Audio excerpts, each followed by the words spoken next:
I know sa mga mukha ninyo na na-appreciate nyo rin yung paghubog na tinatanggap nyo rito, no?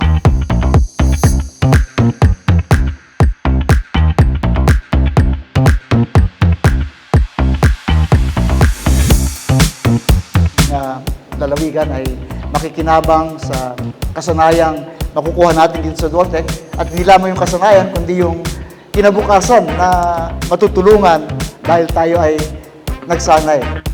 Sa lahat ng larangan dito sa mundo, dalhin ang ating pananampalataya, dalhin ang ating pagsisikap na magpakabuti, maging mabuting tao upang pakinabangan ang ating mga pamilya, pakinabangan ng ating kapwa, pakinabangan ng ating lipunan.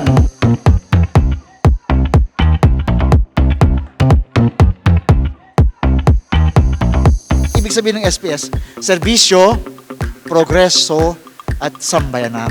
Dahil naniniwala tayo na ang panunungkulan sa gobyerno, I'm speaking on behalf of government workers, no, at saka mga politiko, naniniwala tayo na ang panunungkulan sa pamahalaan ay hindi dapat sa sariling kapakanan, kundi paglilingkod sa bayan. And then, progreso, sapagkat ang Palawan ay medyo napag-iwanan na lalawigan. Kaya kailangan nating paunlarin yung ating lalawigang Palawan. And then finally, sambayanan. Sapagkat tayo ay isang sambayanang Palawenyo, hindi lang tayo taga-Aborlan o taga-Taytay.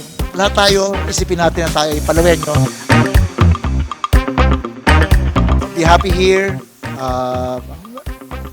Maging mabunga yung ating panahon dito. Lumago kayong lahat. Lumago tayong lahat sa pagpapakabanal. Maraming salamat.